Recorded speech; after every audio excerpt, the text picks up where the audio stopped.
Hey guys, Good Marks Goods here, and today I'm just chilling at work and I got nothing to do here. Kind of a slow day, but making that cash. And well, today I got you all 2 boxes in here. And one day I just woke up and decided I don't have enough napkin rings in my life. So I went and bought lots of napkin rings. Let's see if I get my ass handed to me or not. Let's check them out. And I got one more napkin ring on its way. If I win the lot in 10 minutes. So hopefully I'll have a 9th napkin ring to add to this little collection / video, but that'll be in the future when I get the box. So let's go check out the napkin rings. Okay, so far so good. Sure this one's the one that caught my eye enough to make the bid, and it's looking pretty good. I got a figural of I think they're doves, some kind of birds.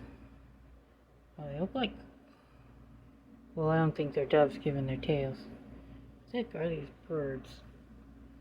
I don't know if they're pheasants. Do pheasants have long tails? If they're pheasants, they might be pheasants. So all I can make out so far on the hallmark, here we have it. Something Meriden Saint ST, and I'm sure that's quadruple on the bottom. I'm sure this is a quadruple plated napkin ring. Not a whole lot to go off of, given that the dang thing is kind of faded out. But we can make out the word Meriden.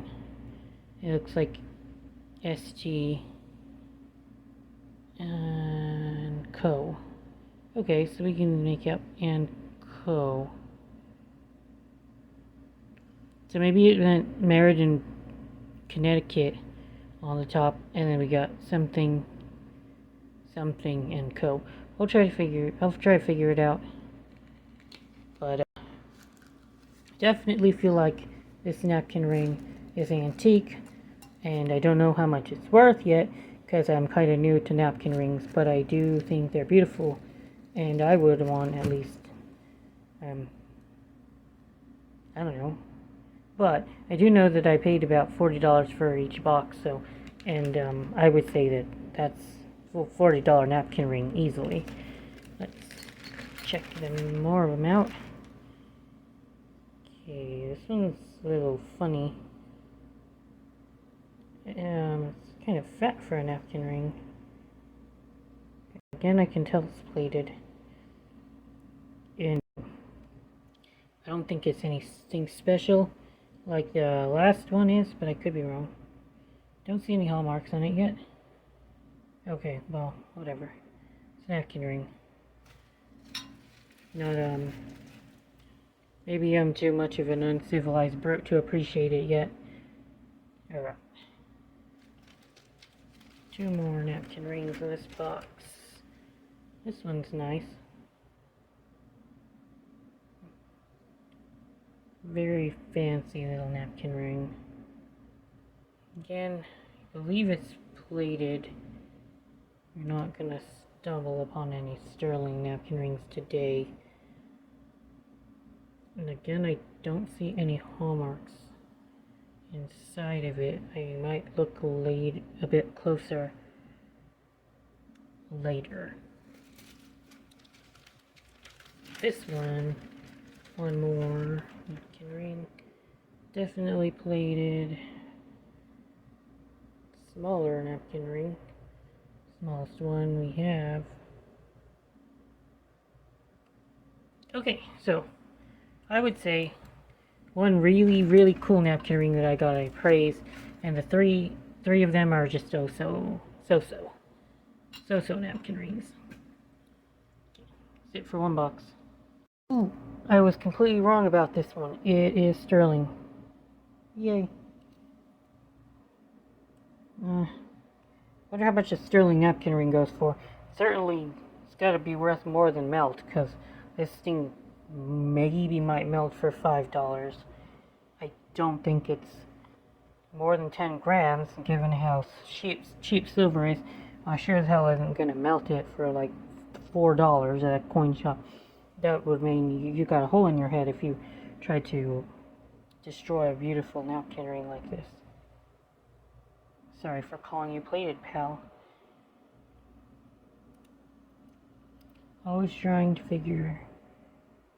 work on my ability to distinguish plate and non-plate in the sterling by pictures. And I guess, now that I do look at the patina on it, it does look more likely to be sterling than plate.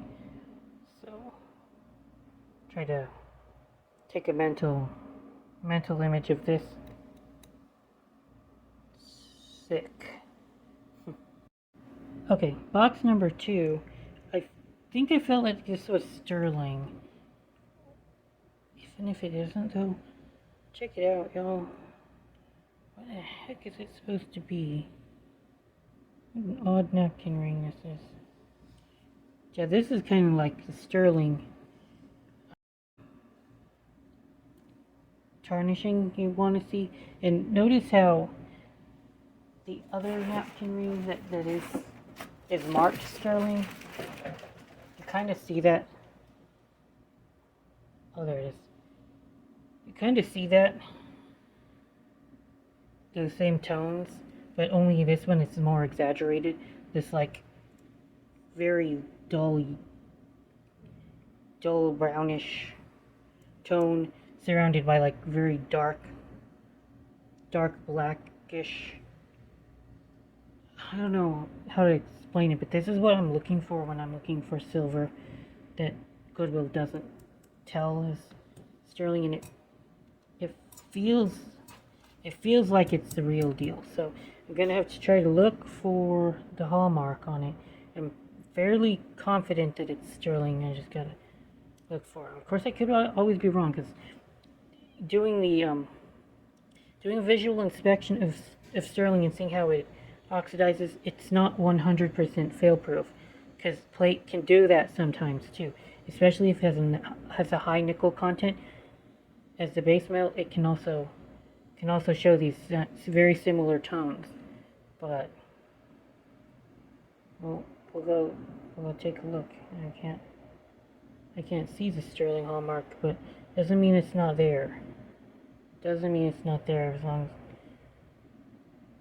as I take a very close look at it. I'll do that now. Here's the one I thought was sterling. Here's the one marked sterling.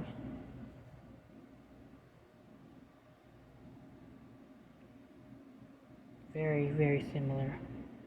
It would surprise me if that guy wasn't silver. It's another one. It's a quadruple plated piece. Again. And you'll see that this one definitely is plated, because we're seeing that base metal rainbow. Like if you see kind of like that rainbow almost looks like an oil slick, that's copper. You're seeing copper oxidation. Something to do with copper or brass. That's how I can tell that this is plated. I'd be very surprised if it was not plated and it was sterling, because then my whole thesis on how I can tell whether or not it's sterling or not from the tarnish would completely be false, and I would have to go from square one and say I don't know shit. But no, this is plate, guys. 100% sure that's plate. Another one. Again, we're getting that similar base metal feel to it. Oh, the silver's rubbing off on my beads. You're seeing brass underneath. See, that's kind of what you're seeing. You're seeing clearly this brass underneath, and you're kind of see how it kind of like shines through. Doesn't necessarily mean the silver is worn away. It's just that it's kind of like peeking through the silver, kind of almost like I don't know how to explain it, but you can tell this is base metal.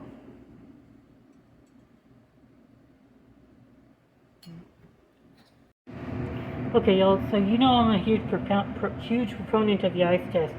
So we got the one in the top right corner that's probable sterling. That one we know is quadruple plate. And this one is the one marked sterling. So let's take a look at what they do to the ice cube. There, loaded that guy up. Here's the piece for the probable sterling, and here let's go ahead and give the sterling piece of ice. Oh, that guys. Sterling one is chewing up the ice very quickly. We gotta put that sucker mouth.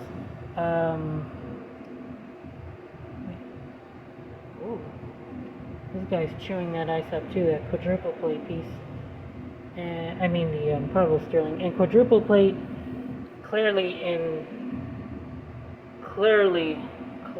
lagging far behind its competitors. So sterling, let's see how much ice left. Okay. Probable sterling.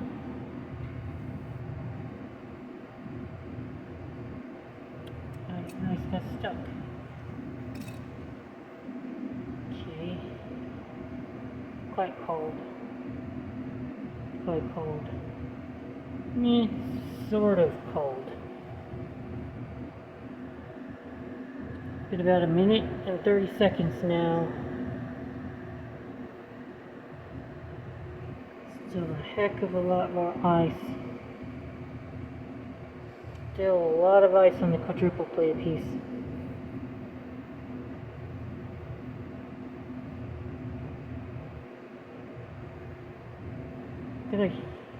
Look how big of a puddle the sterling piece is leaving behind now.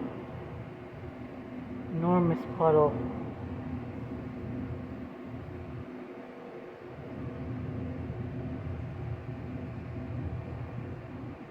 This guy is still leaving quite a bit of a puddle, but keep the ice on the damn thing. Come on, you.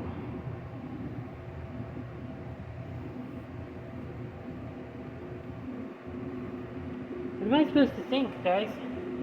See how much of a bigger puddle the sterling piece is left behind, but this guy's leaving a good sized puddle too, but not as big. But it is chewing through the ice.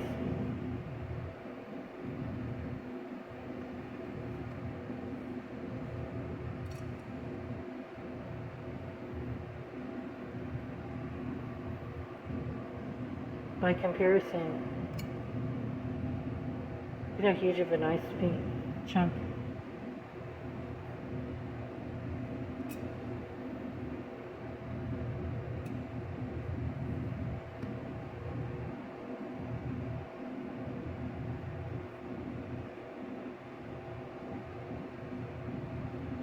I would say it's conclusive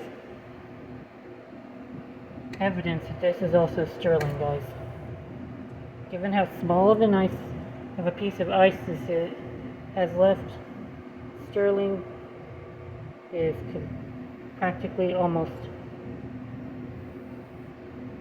all water as well.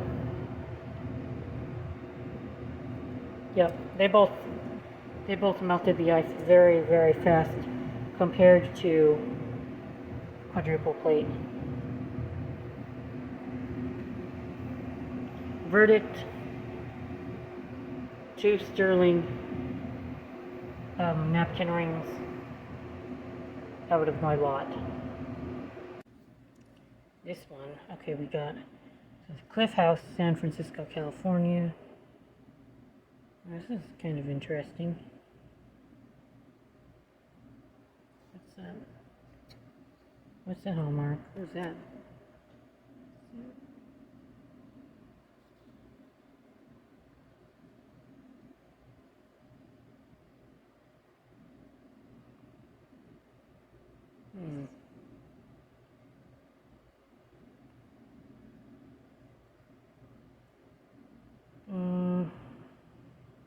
Give me a minute so I can look at it closer, guys. Try to figure that out. Okay, all it says is quadruple plate, but do you guys see how like just straight up yellow this napkin ring is? Oh, look at that.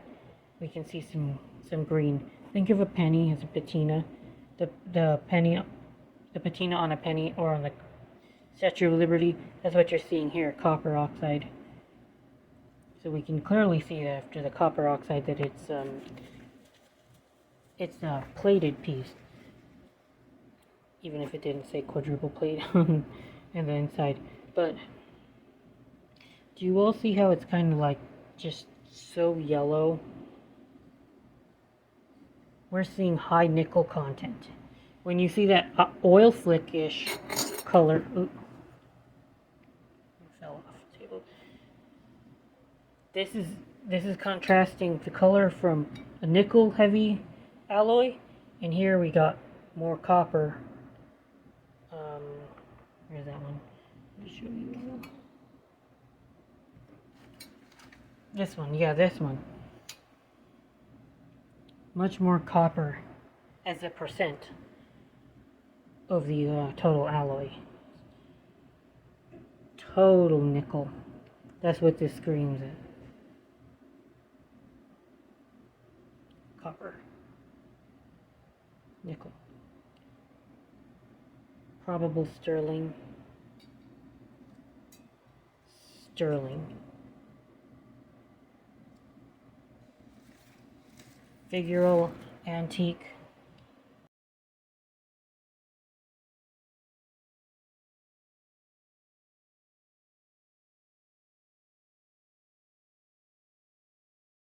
And that's my 8 napkin rings, guys.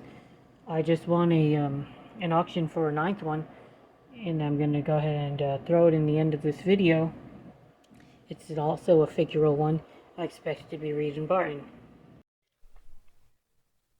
So I found one more napkin ring to add to my collection, and this is a video about napkin rings, but really quick, I'd like to go through the rest of the box that the napkin ring came in.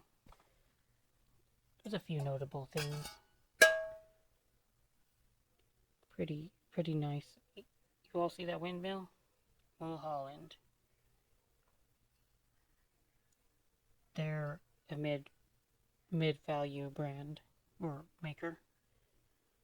They made a lot of EPNS. James A. Tuft. From Boston, James W. Tuft, I mean. This one's warranted quadruple plate, and it's a very pretty cup. What I don't know is why they would do this. Why on earth did they decide to put these guards in their cup? What purpose would that possibly serve, guys? No idea. This dude is, I think,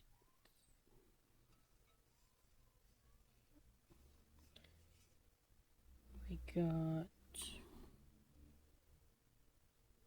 quadruple plate.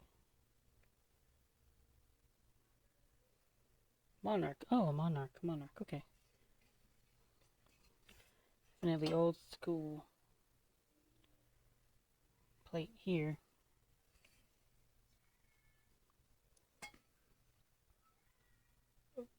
Probably made before the 1900s, I would guess. But this one's interesting. It's a little bit sharp. So I have a Married in Britannia, what appears to have been a candle holder. The blue glass is broken. I don't think this was original to the piece. I don't know that, but I doubt it is. Not that sharp. The figure on the piece is very cool. Kind of reminds me of Rome.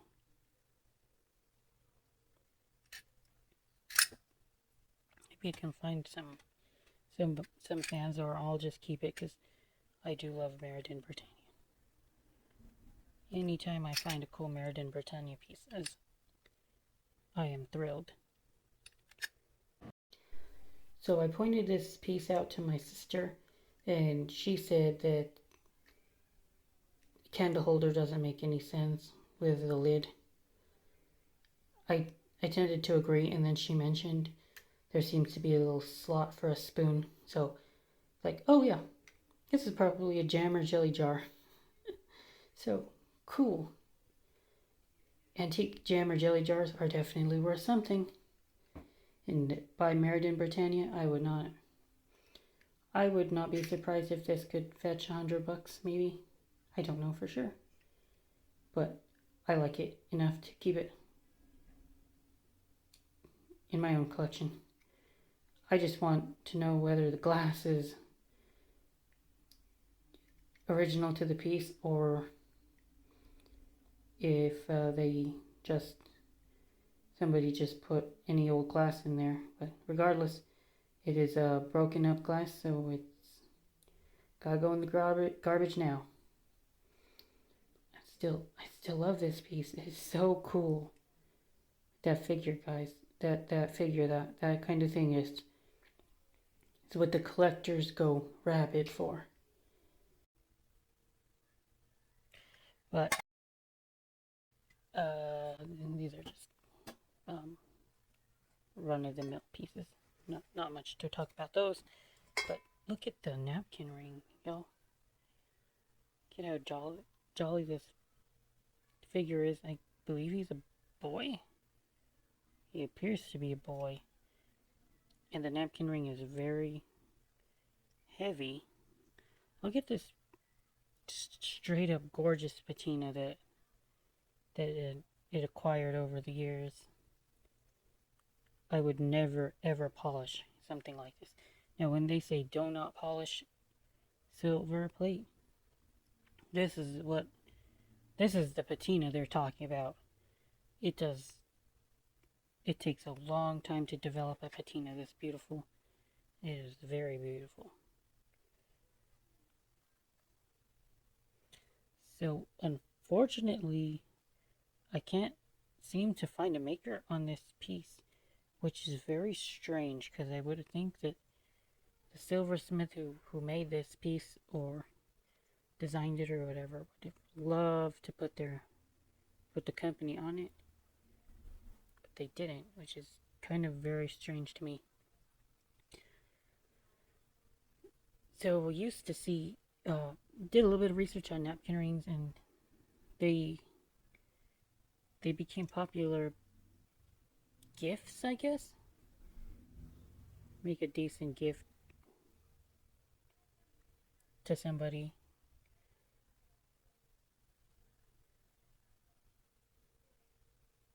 He's really cool. Well, that's the start of the napkin ring collection, guys. Thanks for watching, and subscribe or follow me for more videos on silver plate and sometimes other things. Good Marks Goods out.